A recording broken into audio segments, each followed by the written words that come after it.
Films. Oh, you're shadowing? Cool, I'm Johnny. Nice to meet you. How do you do? So, Simona and Elisa are going to be shadowing new guides, new tour guides. They'll watch me try to be on my best behaviour, best tour guide today. So welcome to the Harry Potter tour.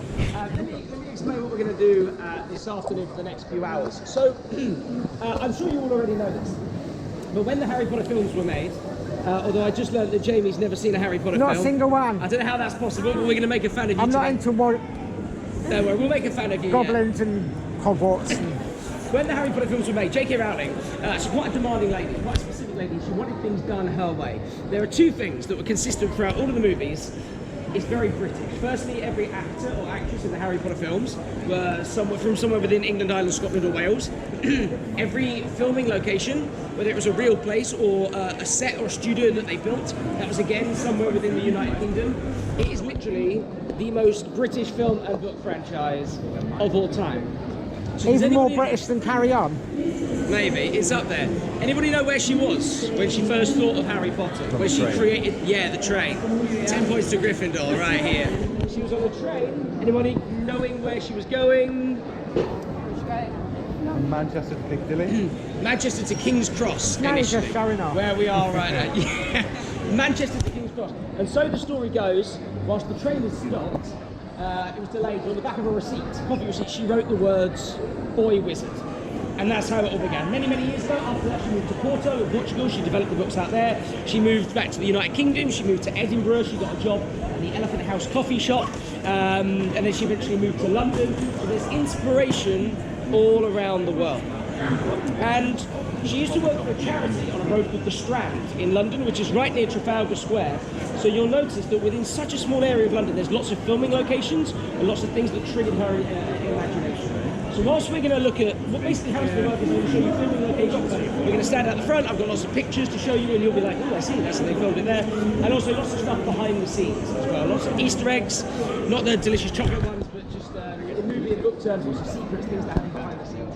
So we're going to look at where the Ford flew over London. We're going to, of course, be talking about Platform 9 3/4. We're going to go to the red telephone booth that will take you down to the Ministry of Magic. We're going to talk about the toilet entrance to the Ministry of Magic. We're going to go to the Harry Potter play. We're going to talk about Harry Potter premieres. We're going to go to a couple of London Underground stations that were used in filming. We're going to go to the entrance to the Leaky Cauldron in the Prisoner of Azkaban. We're going to go to the Millennium Bridge that the Death Eaters destroyed in the Half-Blood Prince. It's just Harry Potter. Alright, basically is what I'm trying to say. And the tour's going to finish at the Millennium Bridge in a few hours from now, which is right by London Bridge Station. I'm not going to abandon you at the end of the tour. I'll make sure you know where you are and where to go. Does this all make sense so far? Yeah. I'm aware I get quite excited. If I talk too quickly... Yes, it is. Yeah, it's fine. You can just tell me to slow down. So we have to translate for the kids.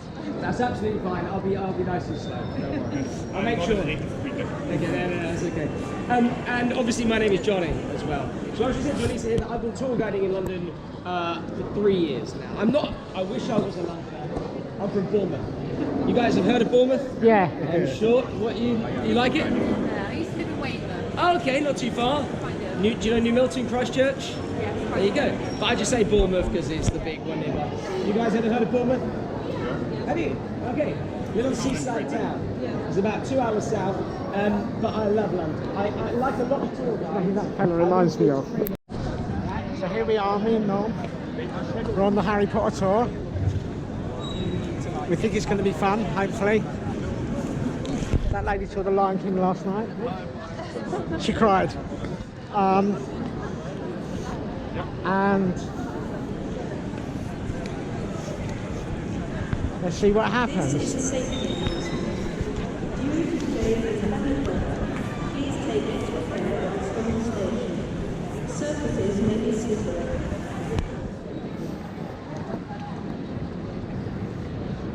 Who's that fella?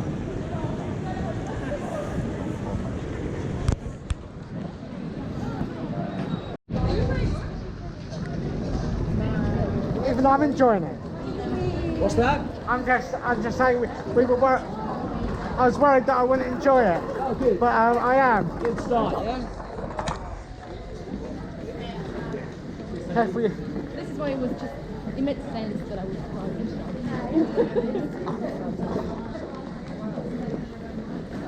아니 너는 무슨 줄 야, 뭐 turla.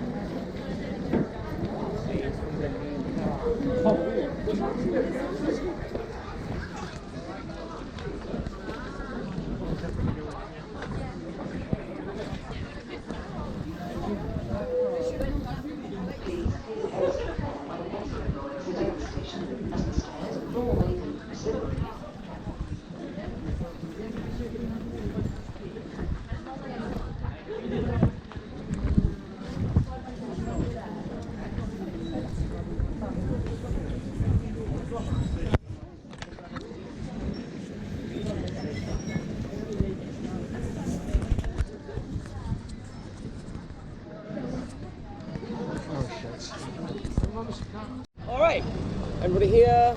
Come and gather in nice and close, guys. Nice and close. Lovely. All right, so all right, general knowledge quiz time. Does anybody know how many boroughs there are in London? 8. Boroughs. So New York has 5 boroughs. Does anybody know how many are in London?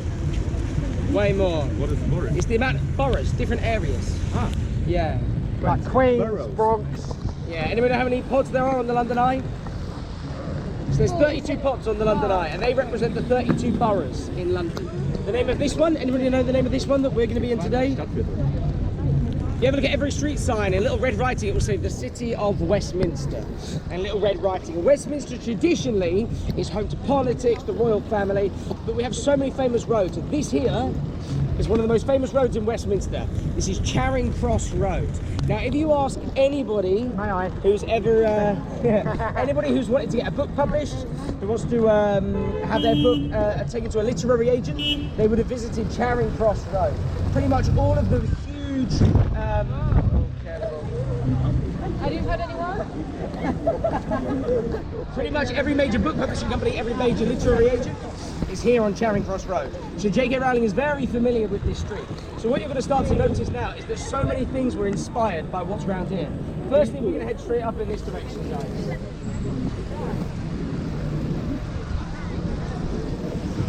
Raining that hot. You need to get a hood with a jacket on. Yeah.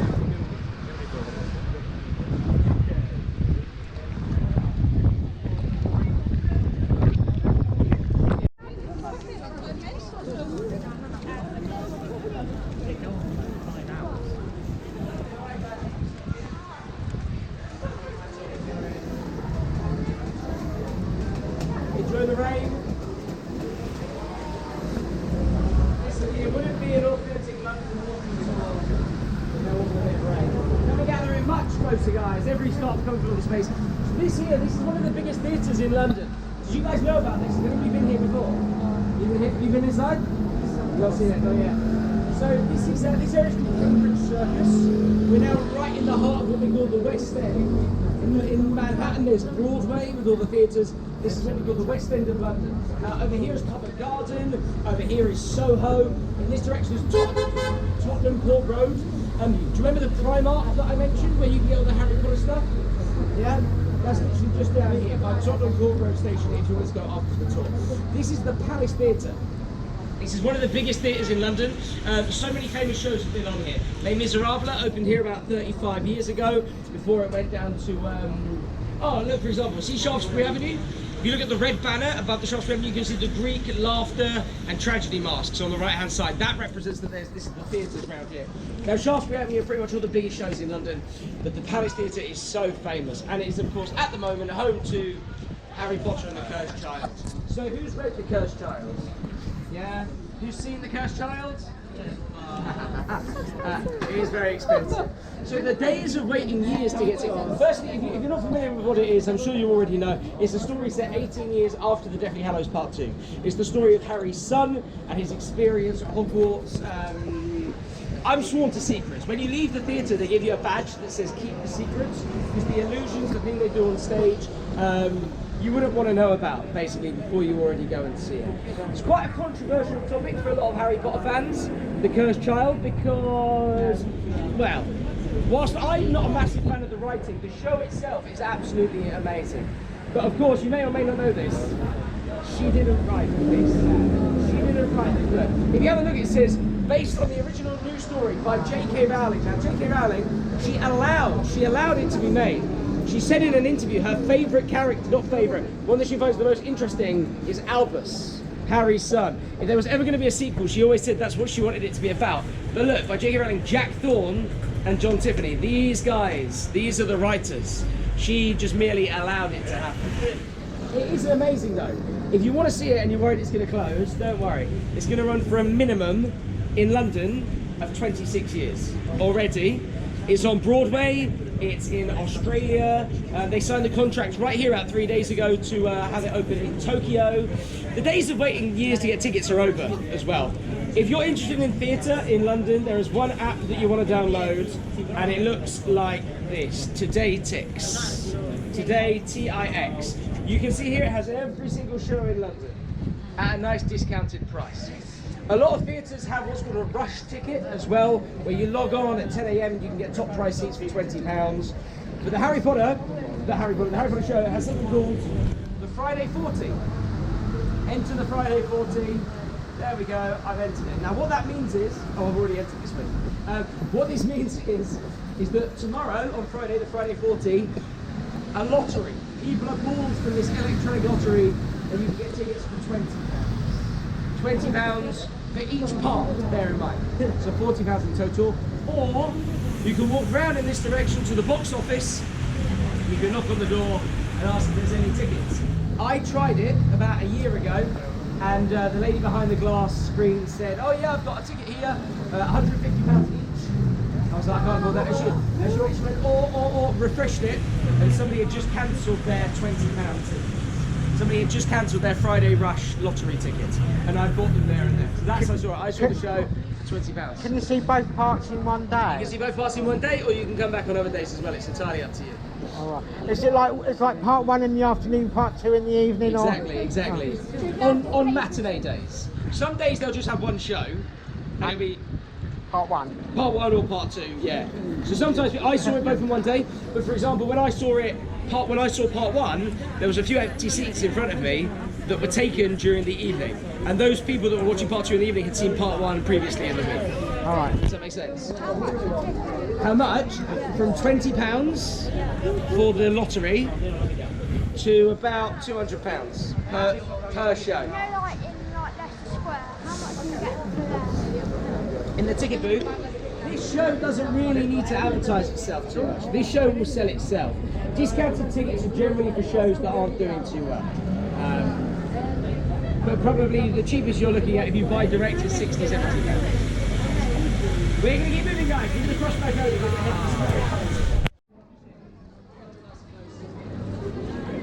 So, do you remember I said at the beginning how there's lots of places in London to get Harry Potter stuff not at the shop? So you've got Primark at Tottenham Court Road.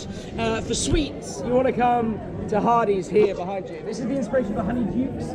If you have a look in the window, chocolate frogs. This is for sale right here. One thing I completely forgot to mention as well is, you know when we were at the Palace Theatre, where the play was on? Just a minute ago, the theatre? Yeah. No. The Palace Theatre where Harry Potter and the Cursed Child was on. Behind that is a huge free Harry Potter art exhibition, and it's on at the moment from 12 till 7 every day. The House of Mina Lima. Has anybody heard of Mina and Lima? So there's two graphic designers, and their surnames are Mina, and the other one, his surname is Lina, and together their company is Mina Lima. And they were commissioned to do the graphic design, all the graphic design for every Harry Potter film and every Fantastic Beasts film. So picture the logo, the Harry Potter crest, that was designed by Mina Lima. Picture the acceptance letter for Hogwarts, that was designed by Mina Lima. You'll notice that if you watch perhaps The Order of the Phoenix or The Deathly Hallows, when the Ministry of Magic is featured, the hundreds of wizards and witches walking around with a newspaper under their arm, they are real full newspapers with stories and articles, all designed by Mina and Lima. Books in the background of shops in Diagon Alley, real books made and designed by Mina and Lima. And all their stuff is available and it's for sale at the House of Mina Lima in Greek Street in Soho. And that's open 12 till 7 every single day. We're now going to head to one of my favourite parts of the tour, the alley that inspired Nocturne Alley. Alright, we're going to head just up this way and then right.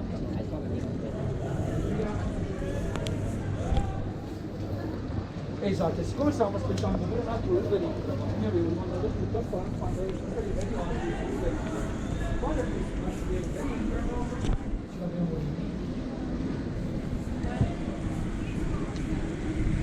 You're right, Norm.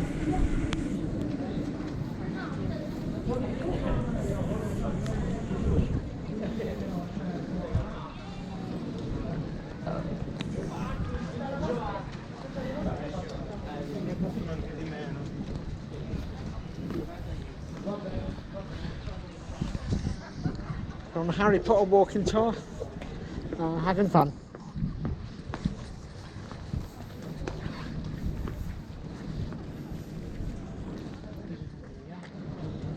Lovely, alright. So, cast your minds back to Chamber of Secrets. Harry's at the Burrow, the Weasley residence, after flying he takes the flu powder, and he meant to say Diagon Alley, and of course says Diagon Alley. You're speaking Japanese. I'm not speaking German. You're the only person who's not seen the film. That's why it's Japanese. Yeah. And he comes out in Borgin and Burke, surrounded by dark wizards and witches. You can remember this, yeah? Nocturne Alley. If you say it quick enough, it'll sound like nocturnally, which in the British language means to be awake at night. So even the writing, the name of the place kind of implies what it might be. We're now going to walk down Goodwin's Court, just over here. London is 2,000 years old. Westminster is 1,000 years old. Round here there are so many alleys.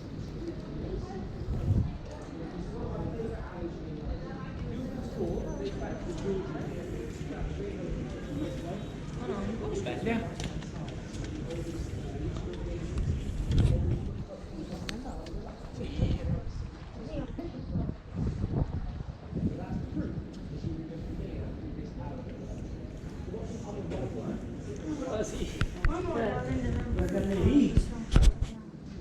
No, ti sto riparando.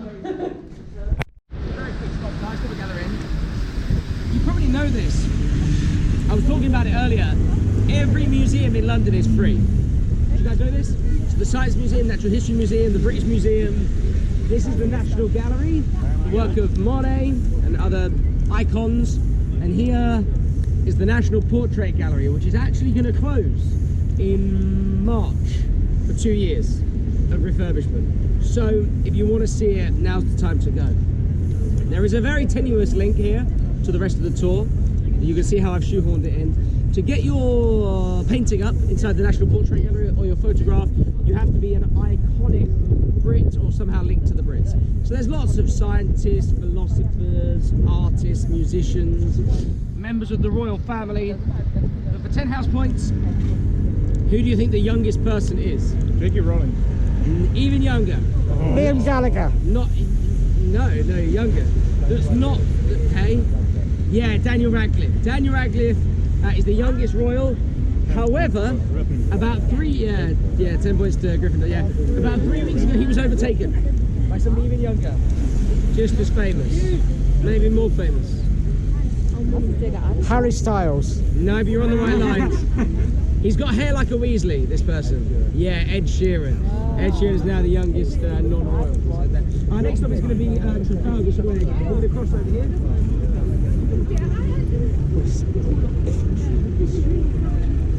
You like it? Yeah.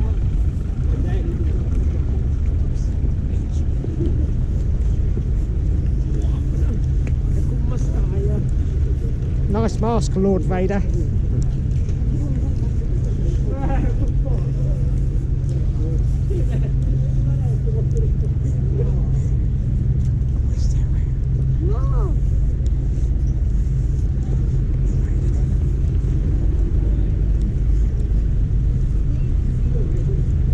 Oh, sorry. Oh, I thought that was you.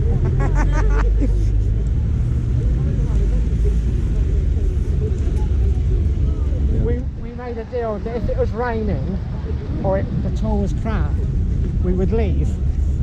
The tour, good. yeah, And it's raining. yeah. This is my issue. I'm cold, but it's very good.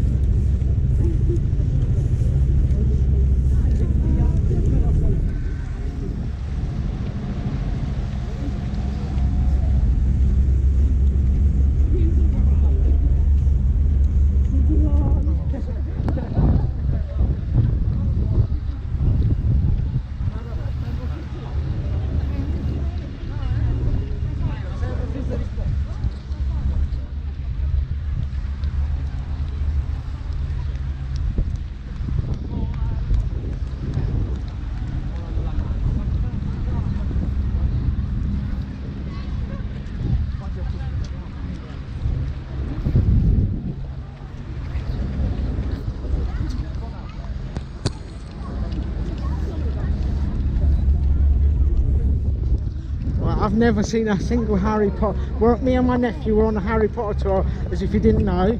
Okay, we made a deal that if it was, I've never seen a Harry Potter film. I'm trying not to slip in my arse. We made a deal that if the tour was raining or crappy, we'd go home. It's raining and we still haven't gone. Like in the bus.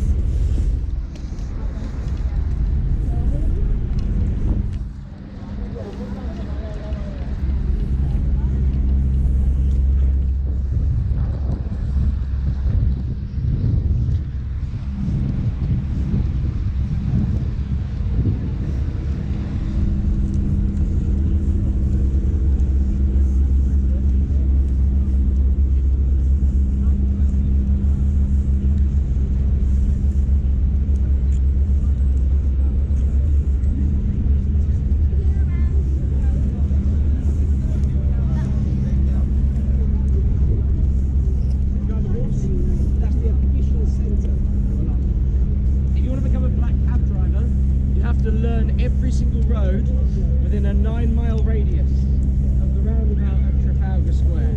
Yeah, it's called The Knowledge. It takes about 3 years. Channel 4 did a documentary on this. They follow people. If you don't believe me, have a look on YouTube. They'll sit them down in a room and they'll say, okay, you've got to go from King's Cross and Pancras Station to Heathrow Airport. And then they'll give them a second and they have to list every road from memory. Yeah, It'll because take it- I've spoken to taxi drivers that do it, and they say they can't go right, go down there, then a second right, third. They've got to name the streets. Yeah, you know. yeah, they know every single street in London. Quite amazing. Trafalgar Square is where everything happens. This is where we have our gay pride, our movie premieres, our festivals. Also the police. There's always, if there's people, there's always police. So there's always police in Trafalgar Square. Trafalgar Square has the world's smallest police station. This is not a joke. Do you guys know where it is? Have a look around, see if you can see the world's smallest police station. Is it inside there? It's not in the column, no. Oh, non posso sedervi. There's this black door in the corner, as far as you can see over here. See the black door? Yeah. In the little booth? Right, if you have any drama, you go and open it, and there's a blue phone, and if you pick it up, it will connect you to New Scotland Yard, which is the head of the London Metropolitan Police Force. And until 1969, if you were caught being drunk and aggressive, they locked you in there overnight as well. So that used to be the smallest prison in London as well. And guys, if I could just ask everyone just to gather in a little bit, because it's just a bit noisy, come and gather in a bit closer. Perfect. So, have you guys heard of Leicester Square? You know where we got off? Leicester Square? Leicester Square is literally on the back of the gallery over here. That is where every week, every Friday and Saturday, we have our limousines, red carpets, Hollywood megastars turn up and open their brand new movies in Leicester Square. I saw Elton John there about 3 weeks ago. I saw Dwayne The Rock Johnson there a few months ago. I saw Harry and Meghan there last year. There's always celebrities in Leicester Square. Every Harry Potter premiere had its premiere in Leicester Square, apart from the last one, apart from the Deathly Hallows Part 2. Now they wanted to go above and beyond. They wanted to do something that British cinema history had never done before. So behind me, in front of Nelson's column, they did this. They put up this enormous screen right here in front of Nelson's column. It still holds the Guinness World Record for the longest red carpet for any event London has ever had. That is beating the coronation of Her Majesty the Queen in 1953. That's beating William and Kate's wedding. It was enormous. So as you can see, the screen was there. The carpet came down here. They had all this removed, and the carpet went up the stairs all the way around Trafalgar Square and down Whitehall down here in this place. And it was so enormous because thousands and thousands of people turned up. People camped out overnight. It was absolutely huge. There was a bit of a drama though. There was a bit of a gossip. The gossip was Daniel Radcliffe, Harry Potter, too busy, couldn't make it. He was in a play called Equus. Anybody remember this? The horses. The horses and... Nakedness. He got naked on stage, yeah, that's what everybody remembers. Anyway, the performances clashed with the premiere. Now, I'm sure you know this, that there are fans, and then there are the Harry Potter fans, right? And when they found out about this, it kicked off. So Daniel Radcliffe, this is true, it was in the papers, he hired out the theatre for the night. He paid for every seat. He said to the producers, I'll pay for the theatre, we'll have no show, and I can turn up and I can sign all of the autographs. And that's exactly what he did. Which tells me two things. He's lovely.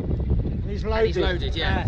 So they came in here and they did all of their interviews. They went away to watch the film privately, and then they broadcast the movie right right here. The thing that makes the story amazing, though, is that J.K. Rowling used to work on this road. This is the Strand. Now, we all know that J.K. Rowling is the multi-billionaire, the political activist, but back when she wrote these books, she was Joanne Rowling, the single mum with depression that was on benefits. She wasn't the lady that we know her as today. I just think it's amazing to remember there was a lady down that road once called Joanne Rowling that nobody had heard of, just as regular as everybody else that we can see here. And after many years of rejection, many years of mental health problems, many years of being a single mum, finally at the end of that road, those dreams would become a reality. And Trafalgar Square celebrated as the biggest film on the planet, which is pretty cool. I'm just gonna grab my umbrella, guys. We're gonna keep moving. We're gonna hit guys, the plan now, we're gonna cross here, head straight down this road. We've got about 2 or 3 more stops above ground, and then we're going to get on the underground for the last leg of the tour. So we're already way into the second half of the tour. I know it's a bit rainy and a bit miserable, but how's everyone doing? Yeah, we're cold. You're cold? Yeah, I know that. No, I'm good. I'm cold. Oh, you're good. Oh, cool. Cool like Fonzie. Okay, good.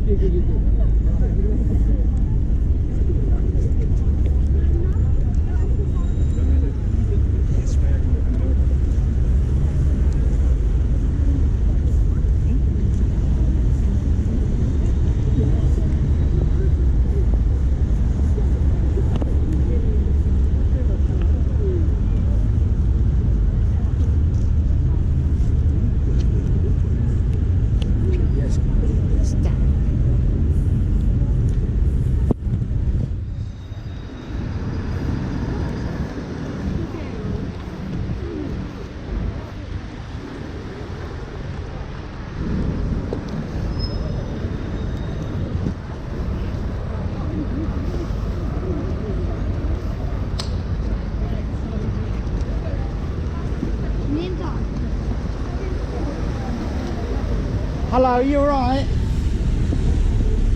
Oh, bummer. You were alright yesterday? Oh, bummer. Yeah.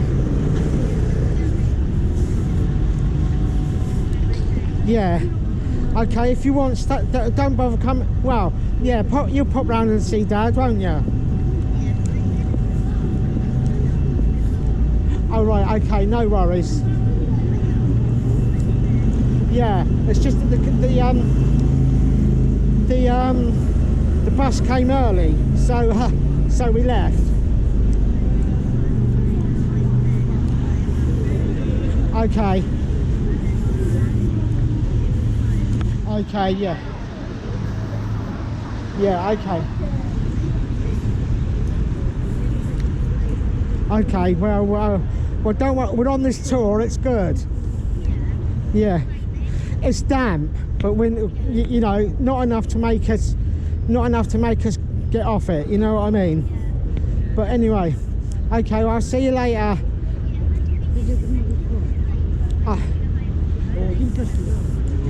Yes, of course. I promise nothing. Okay, I'll see you later. Bye.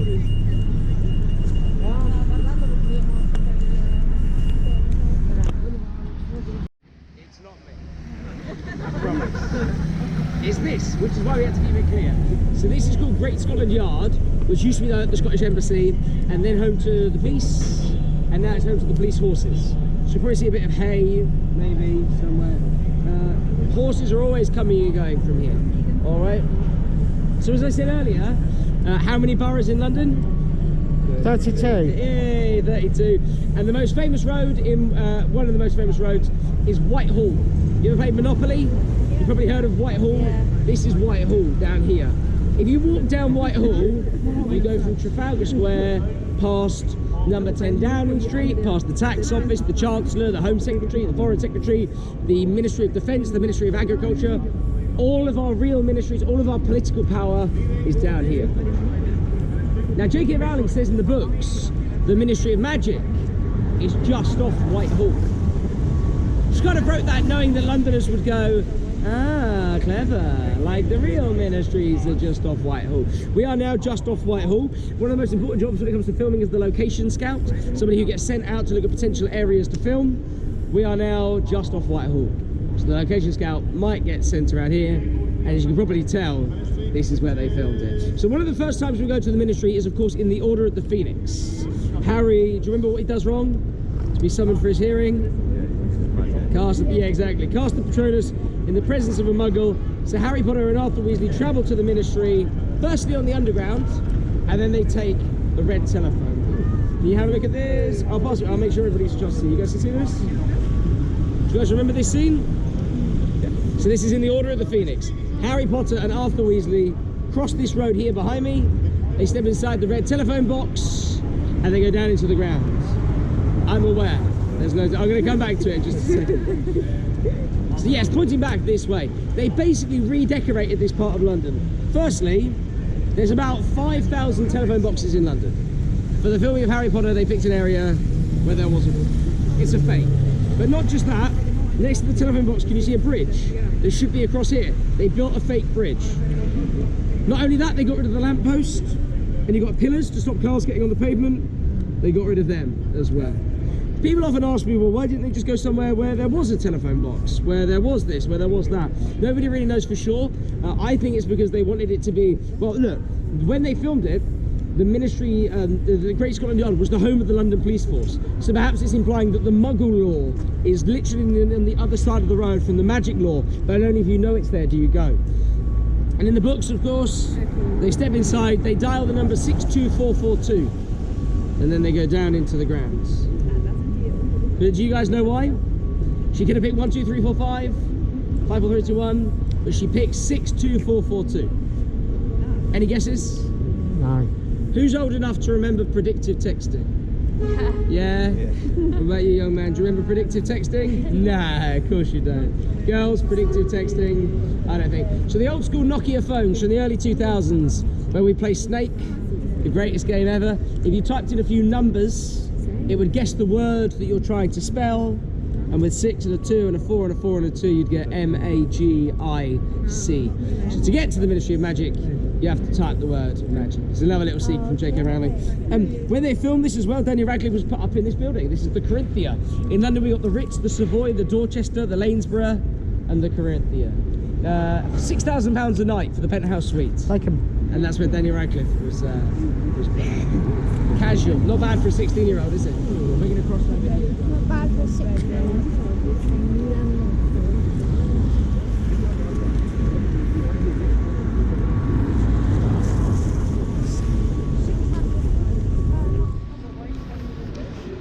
We'll be hungry after this, won't we? I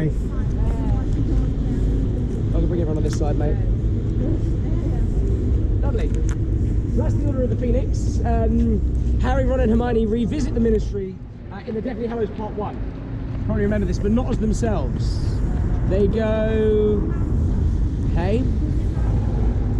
Was it Malfoy? No, so in the Deathly Hallows Part 1, they break inside, but they take the Polyjuice potion. They nick 3 hairs of the Wizards and Witches, and they infiltrate the Ministry. So this is an image from the Deathly Hallows Part 1. You can see that Ron's on lookout, right?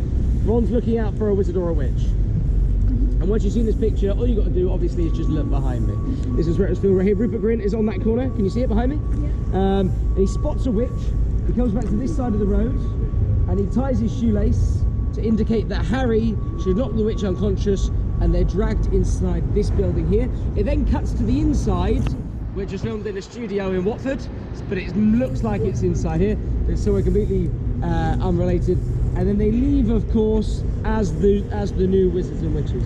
And you can see that they're literally walking out of this building right here. Does that make sense? The camera's pointing up in that direction. And that's the bridge there in the distance. So this is a huge filming location for the Deathly Hallows Part 1. Other movies as well. Inception was filmed around here. At the end of Skyfall, Daniel Craig stands on this building looking super cool. But most recently, everyone's fantasy boyfriend was here. Benedict Cumberbatch. There you go. See, everyone loves Benedict.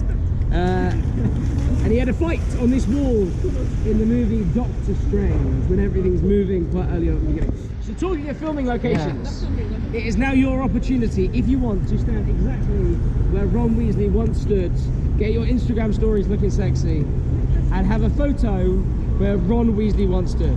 Don't be shy. It only takes one of us and then we're all doing it. Go on. He's off. Alright, so just be really careful. Everybody else stay here. You've got he knows what he's doing, there you go. Hang on.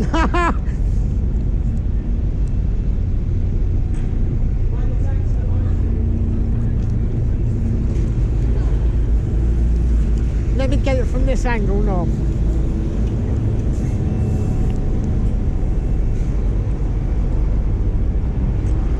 Got it. Yeah, this is wicked. I'm really enjoying it. I'm still.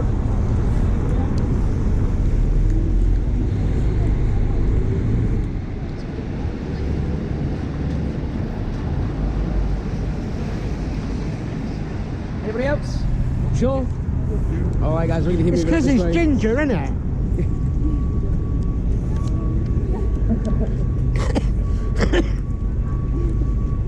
That makes sense so far?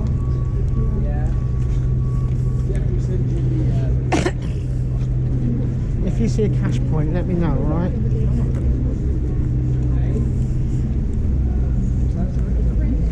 Mum's not well, isn't she? What? I just phoned Mum, she's not well. Why? She's full of cold. Oh yeah, she was when we went go-karting, she got cold.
No.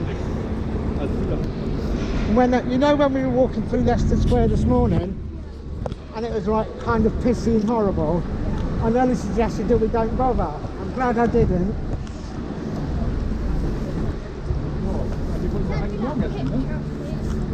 What, the one of you? Oh yeah, of course I will.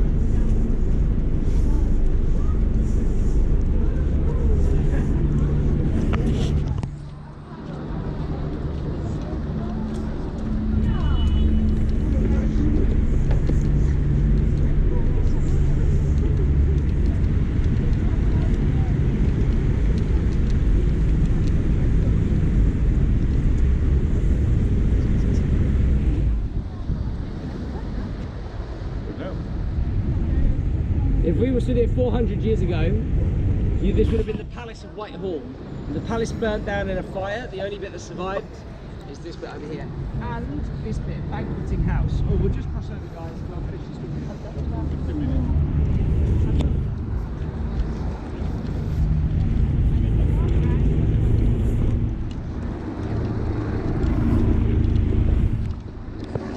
Right, thankfully the weather has been cool to us. big or small, you find the guards. These are what you call the cavalry, or the horse guards. So this has nothing to do with Harry Potter, it's just generally people quite like it. Also, if you know much about British history, our Civil War in the 17th century, finished with the beheading of Charles I, very famous. This is where that was. But you can actually have a picture with the horse guards as well, if you want to come back after the picture. We're going to keep moving.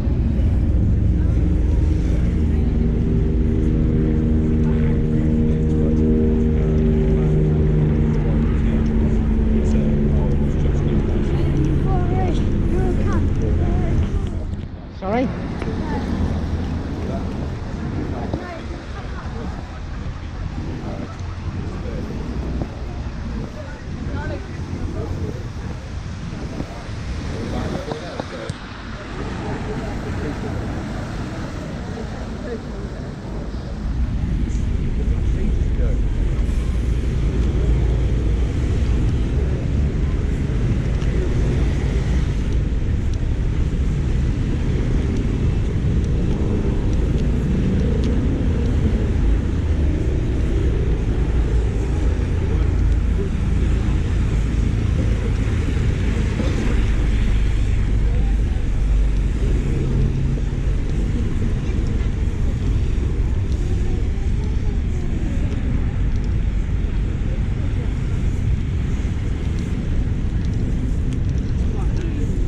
Quite an owner.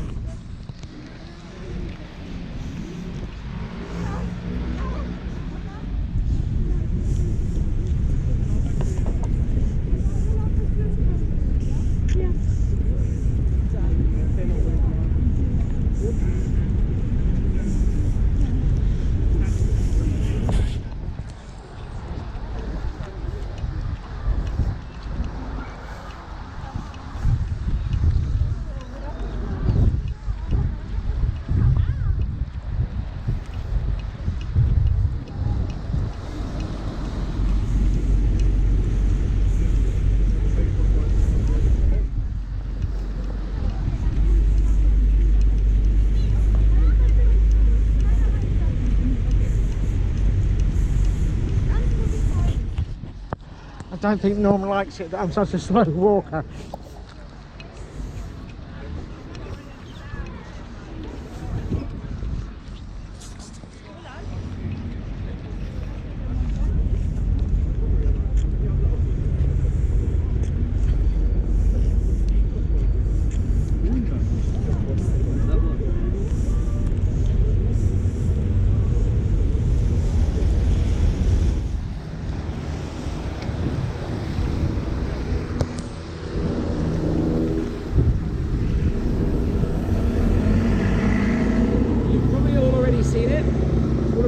London Eye to you over here. There's a London Eye, it's not a new name, it's no longer called the London Eye. You guys know its new name? The Coca-Cola Eye. Coca-Cola Eye. Wow. How depressing. If I'm surprised I was right. And you want to save money, don't go on that. There's loads of things you can do. Firstly, there's the tallest building in Britain, which is by London Bridge Station, called the Shard, like a shard of glass. They've got bars up there, and you can go for free. Obelix and Aqua Shard, they're both free. In the city, in the financial area, we've got a big weird building called the Walkie Talkie. Anyone heard of this? We nickname our buildings based on what they look like. There's a big free bar at the top of that as well. Behind me, one of the most famous roads in London. This is, of course, Downing Street. The Prime Minister lives at number 10 Downing Street. I mentioned it on the Harry Potter tour because, of course, in the books, Cornelius Fudge has a relationship with the Prime Minister, obviously not shown in the films. This is number 10 Downing Street. When my mum was a young girl, you could walk down here and you could play Knock Knock Run. This was a public right of way, but then our Prime Minister in the 1980s, Margaret Thatcher, was kind of so controversial that they put gates up to protect it. This massive building here behind you, you know we nickname our buildings? We nicknamed this one the Iceberg, because like a tip of the iceberg, that's just the tip of that building. Most of that building is going all the way down under the ground. And its real name, anybody know its real name? Is it the Ministry of Defence? It's the Ministry of Defence. So think about it, a real ministry just off Whitehall, which operates mainly under the ground. We don't know for sure, but it could of course be the inspiration for another ministry just off Whitehall under the ground, the Ministry of Magic. We're going to keep moving down, guys. Everybody, guys, we're going to be getting on the underground now, so if I can just ask everyone to be as close as we possibly can, because we're going to be getting on the underground, all right? straight down this way.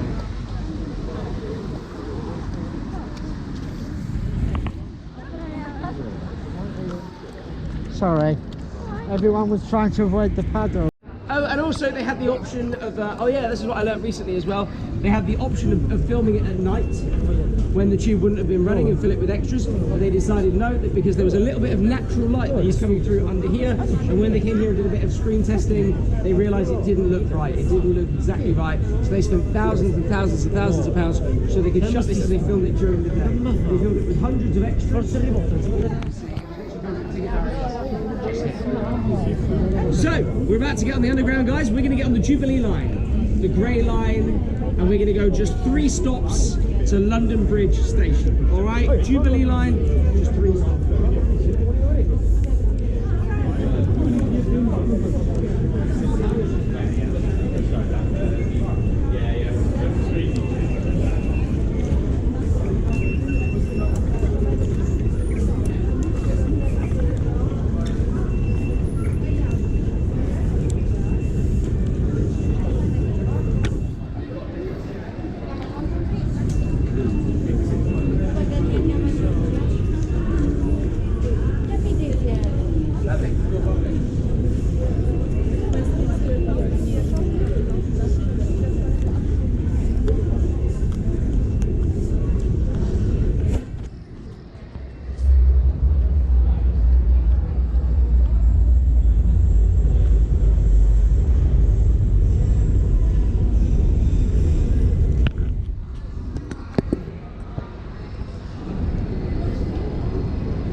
No, you go first, let me ride.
Yeah, I mean the Harry Potter Studios is just crazy busy. It depends what time of year it is. In summer, it's like a 3-month wait. Really? Yeah. This time. C'ho un mese di prenotazione prima. Sì, l'abbiamo visto ieri. Vedi? Yeah, in summer it's like 3 months. This time of year you probably wait like a month, maybe a month and a half. Cioè io c'ho un mese prima. There are lots of companies, like third-party companies that do a bus trip day. Oh, They've got tickets reserved. But yeah, also if you are going to go, you want to be able to spend a full morning or a full afternoon there. So yeah.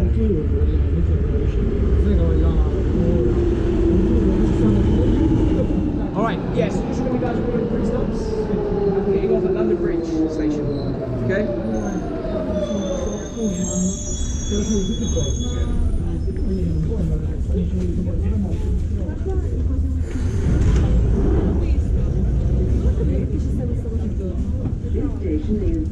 to Westminster. Change here for Circle and District Line. Exit here for Westminster Abbey and Houses of Parliament.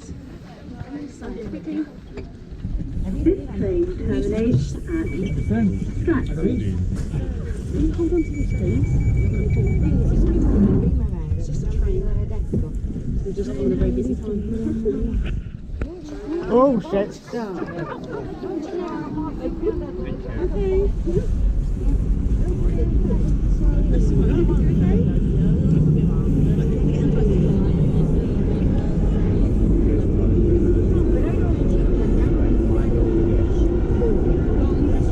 That little kid's got the right idea. Dead to the world.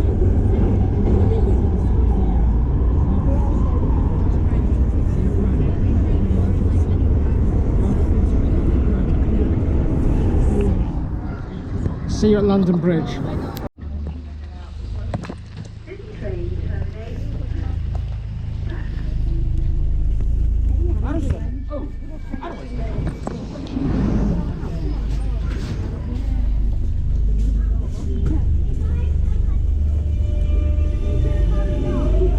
Sorry?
Right now.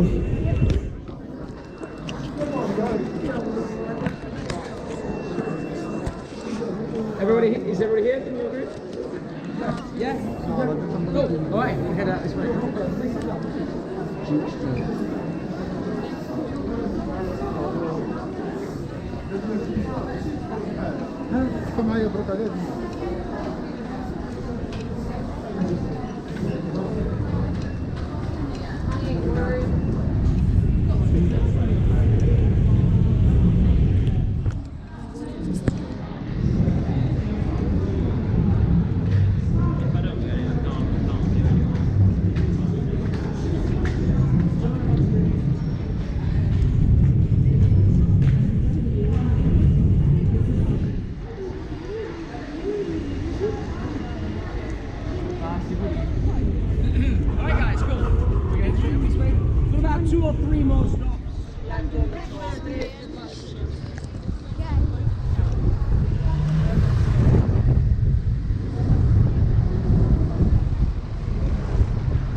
Up and over Tower Bridge, by the way, you can walk up and over it. Did you go up and over it?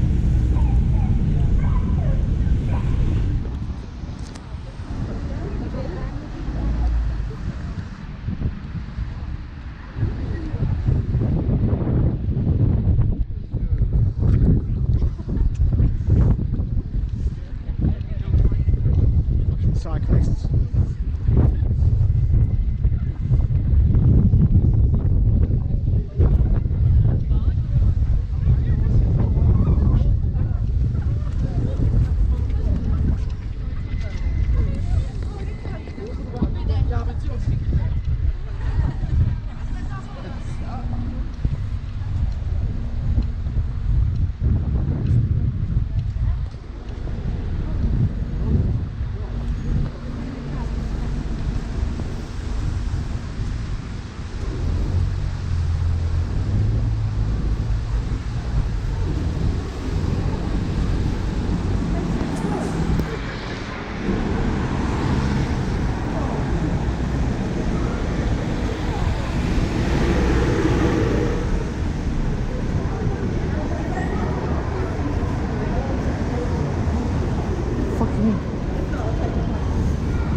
Side, I'm going to show you a few. We've got about 2 or 3 more film momentum. Alright, so we're going to walk straight through this way, guys.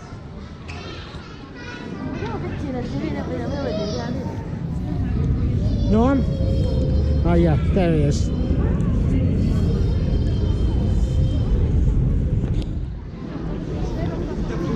Wanking camera.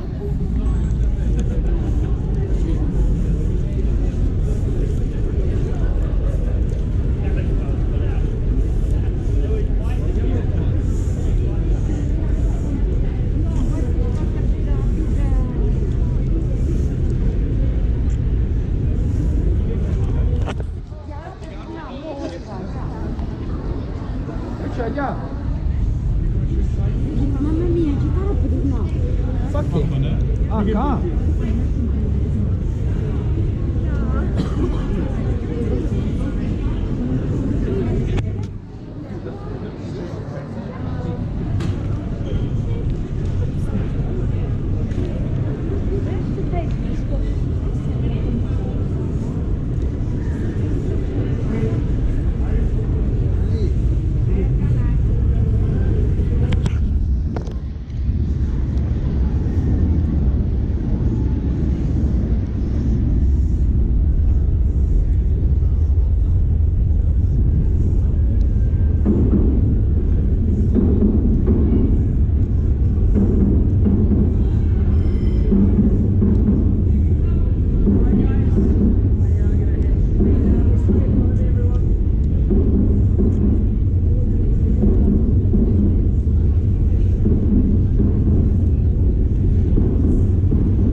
need them done up. They just launched in St. Roger Stall, Crocodile, Paella. You can drink pale champagne. One of the most famous pubs in London, right here, the Market Porter, has some of the best beer and wine selections in London. Now, picture the Leaky Cauldron, the pub. They filmed the outside of the Leaky Cauldron in different places. In The Philosopher's Stone, in the first movie, is filmed in Leadenhall Market in East London. But in The Prisoner of Azkaban, you may remember Harry rocks up in the night. The triple-layered night bus, obviously inspired by our London double-decker buses. Night bus implying that it only happens in the evening, but also a night bus perhaps implying that it's there to guard Harry like a knight would. And it parks up out here. Now, I would show you a picture, but they completely redecorated this part of London. You won't even be able to see how it's linked. And the night bus pulls up here, and Harry heads inside that building there. In the movie, that's in real life, it's nothing better. Harry then heads into his room, he trips around the room, the monster book and monsters which is munching. That was filmed up here in this top room, and then he looks out the window and a train rattles past. And that was filmed right here over the top of Borough March. We're going to keep moving down this way.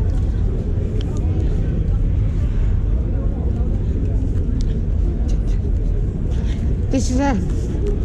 This. Did the you know the first film? Oh, this has been voted the best coffee in London for 10 years in a row, Monmouth Coffee. Very popular. Yes, almost. Did the American version have a different title? Yeah, they remember the Sorcerer's Stone. Yeah. I watched It's just to do with how words are interpreted differently, you know, based on where you are.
Do you want to do it?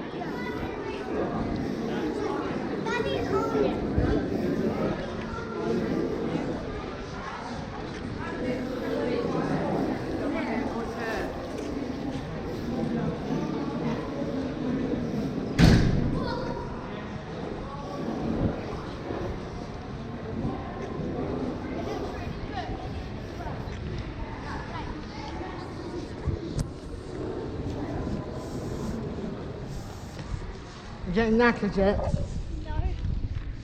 My knee is though. Your what is? My knee.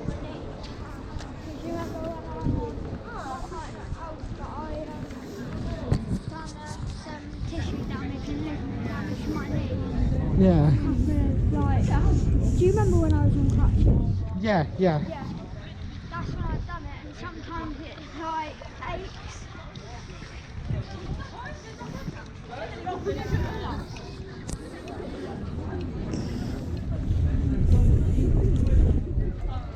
When I was walking through, some fella went, "Why are you filming me, man?"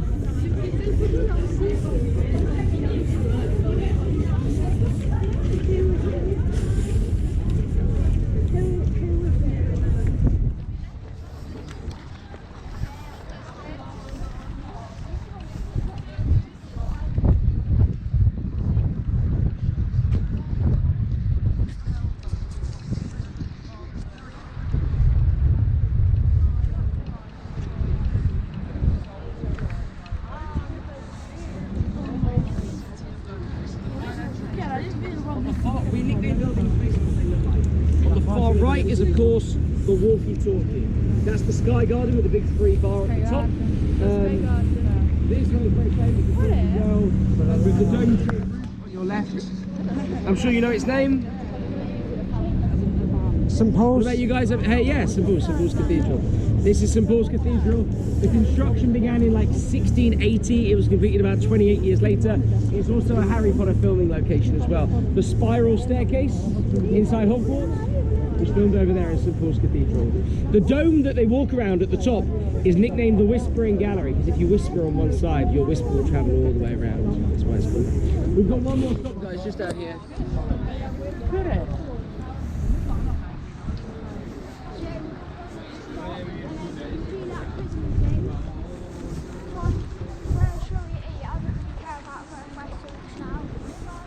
Well, we can go to Westfields, but we'll go to the Stratford one. Yeah.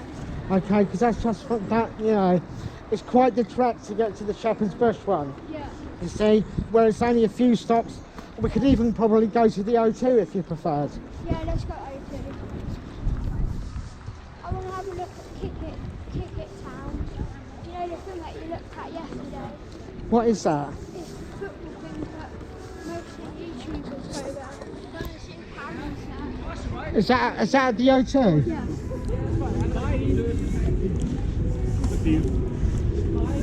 Right. Bye.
Sex Education cast. The cast of Sex Education includes Emma Mackey, Asa Butterfield, and 13 others.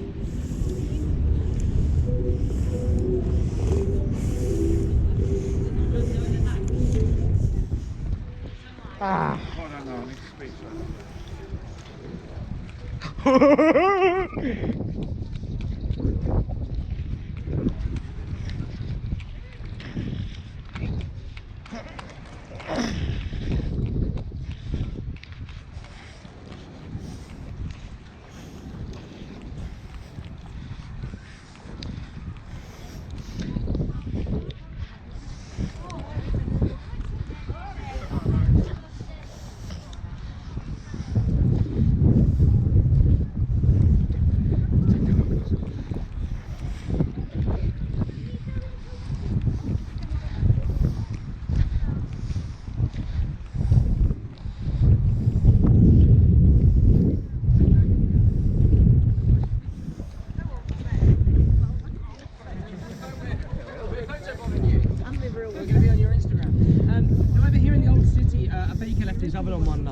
and it started a fire, and became known as the Great Fire of London, because all of that area was built out of wood 400 years Does ago, look like it, doesn't and it? no buildings are allowed to be built out of wood again. We only have one wooden building, this is the Great Fire, which is this round one here. This is of course Shakespeare's Globe Theatre. This is a replica of the Rose Theatre, which Shakespeare initially would have performed in with the rest of the Lord Chamberlain's Men, which was his acting society about 400 years ago. But also, what's that, mate? Yeah, so you've got the inside, which is the Sam Wanamaker Playhouse, which is lit by candles, and then you've got the Globe, which is just lit by daylight. They have no microphones in there, they've got no speakers, it's all traditional Elizabethan performance basically. And you can stand for £5 in the pit in the middle. They call it a groundling is what they call you. Sounds great, but I mean I saw Henry V there, it was about 3.5 hours long. No, I think that. That's a lot of standing. And there's no roof, so if it rains, you get wet. But Shakespeare is a huge, J.K. Rowling's a huge fan of Shakespeare as well. One of her most famous plays is A Winter's Tale. His most famous place is A Winter's Tale. The leading female character is Hermione. We don't know if that name was kind of used in literature before William Shakespeare. Also, one of the most famous Shakespearean actors is an actor called David Garrick. He was around a couple of hundred years ago. One of the West End theatres is named the Garrick Theatre.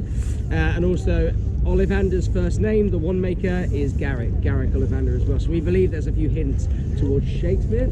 But for our very final stop, have a look at this bridge over here on the right-hand side. So one of our most famous architects in London is a guy called Norman Foster. Norman Foster designed everything. He designed City Hall, where the mayor goes to work. He designed the Gherkin, and he also designed this bridge here, the Millennium Bridge. Come and gather in much closer, guys, for the picture. So can you see this here? This is the opening. This is the opening of the Half-Blood Prince. There's a shot of London of all the bridges, and then the Death Eaters famously terrorised London, Millennium Bridge. If you have a look here, this is filming in that direction, northbound, looking towards St Paul's Cathedral. 3 Death Eaters fly around it in the opening of the Half-Blood Prince. The Muggles are on it. They get knocked around. They could have gone for any bridge. They could have destroyed Tower Bridge, London Bridge, but they decided to choose this one. Again, it's another little joke on Londoners. When that bridge was built in the year 2000, Londoners didn't call it the Millennium Bridge. Does anybody know what they called it? Wobbly Bridge? The Wobbly Bridge. 10 points to Gryffindor right here. The Wobbly Bridge, because it was wobbling from side to side like this. It wasn't built properly. And Norman Foster, the architect, famously said, "Not my problem. Londoners walk wrong." That's what he said. He didn't want to accept responsibility. That's why they chose that bridge, because it wobbled in real life and it wobbles in the movies. Again, another little secret on London. Now this is going to be the final stop, but we're going to spend a little bit of time here because I feel like to do the Harry Potter tour and not talk about the lady who made this world would be a bit of a crime. When we were in Trafalgar Square earlier, I was saying about how, you know, J.K. Rowling is today the multi-billionaire political activist, Twitter war with Donald Trump lady, but she wasn't always that. So when she was writing this book, she was Joanne Rowling, the single mum. She created the idea, as I said, on a train going from Manchester to King's Cross, and once the train stopped, she had this idea. She carried on with her life. She lived in Porto for a while. That's where she became a mother.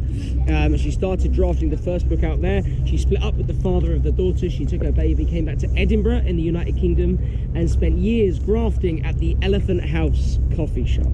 You can do walking tours around the world for Harry Potter. You can go to Porto, and also you can go to Edinburgh. You can go to the shop where every day she was writing these books. But the crazy thing is that today, if you want to become an author, you can do it. You can go on Amazon and upload a book, but back then you needed a literary agent who would do all this for you. She didn't have one. She paid to have one book printed. She took it around London. She was knocking on doors, giving out this book, saying, would you take it on? And 24 literary agents said there's no money in Harry Potter. It's like turning away the Beatles. Yeah, it's like, exactly. It's, I mean, how do they sleep at night? Finally, one man took it on. So he was prepared to publish it, but not under the name Joanne Rowling. This guy very sadly thought that little boys wouldn't want to read a book written by a woman. I don't quite understand that myself. But Joanne Rowling then became J. Rowling. And the K is actually from her grandma. Her grandma was called Kathleen, but the K inside her name, she became J.K. Rowling. What I'm trying to say is this was a lady who was told, you can't do it because of your gender, you're not good enough. She had depression, she had a child to look after, she was on benefits for years. But finally they gave it a go, so they made just initially 500 copies of the Philosopher's Stone. And as I said, those books today are worth quite a bit. That book won the Smarties Prize Award, which basically means a single copy of your book gets recreated for every school within the United Kingdom. So England, Ireland, Scotland and Wales. And I we were saying at the beginning of the tour about how we read it. when it first came out, it became part of this thing. You know, people at school were aware of it. People started talking about Harry Potter in the playground, and it kind of grew and grew. And of course, the rest is history. Today, as we now know, 450 million books have been sold worldwide. The Harry Potter film franchise is the second highest grossing movie franchise in cinema history. What's the top one? Star Wars. The worth of Harry Potter as a brand is £18 billion.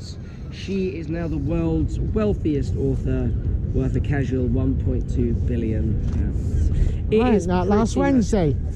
yeah, it is pretty much one of the most successful concepts of all time. So if you ever feel like things aren't going your way, you're having a bad day, having a bad week, just think about J.K. Rowling, the lady who was told no for years and has gone on to become pretty much the most successful author of all time. Now listen, this is going to be the final stop on the tour. So the things I should probably mention, 3 things that people ask me at the end of the tour usually. So firstly, where are we? So this is what we call, this is the south bank of the River Thames. The nearest underground station is either London Bridge, which is just over here, or St Paul's. If you cross over the Millennium Bridge, try not to get destroyed. You've got St Paul's Cathedral, and you can get on at St Paul's on the Central Line. What to do? There's loads of things to do around here. That's the second question. Firstly, if you're hungry, of course, Borough Market. Obviously, you saw how amazing it was. If you want to have a beer or a glass of wine or a Coke, of course. This is the Swan Bar here, which is a nice bar. Also, there's another bar a little bit further down. The huge thing in the distance sticking out, that is the Tate Modern Art Gallery. So if you want to stay warm, have a walk around there. Or every day there's a free choir service at 5 o'clock called Evensong at St Paul's Cathedral. So you can go in there and sit down and you can watch that as well. Listen, and then the other thing as well that always people ask me, it's really annoying, they ask me if the tour guide takes tips. It's really annoying. The answer is if you'd like. No, I'm kidding. I'm going to stay here for a little while. If you've got any questions about things to do, where to go, do come up and chat to me. That is all from me, I think. Come have a chat, come ask me some questions. That is all from me. Thank you for coming on the Harry Potter tour, everyone. Thank you very much. Cheers, cheers, cheers. Oh, that's really kind. Thank you. You enjoy it, young man? We said Thank that, you. That's very kind. We said that we would ditch this tour if it rained. Oh, that's very kind. Thank you. Have a nice day, guys. Thank you very much. Cheers. Thanks, man. Thank you very much. you. Have a nice day. Thank you. Cheers. Thank you. Or if it was rubbish. So we've had a good time. Good. I'm still not going to watch any. No, oh really? Yeah. I've not converted you. Thank you. All right. Yeah, thanks, man. No worries. Have a nice Do day, you want mate. my email address for that photo? Oh, the company will send it. They've got all of that. Oh, right. Okay. Thank you, fella. No worries. Cheers. Have a nice day. You guys all good? Right, Norm. What did you think to that tour? Really good. You really enjoyed it? Worth it, even though it started raining. Yeah. We got rained on a little bit, but all in all, we enjoyed it. Okay. Hang on, fella.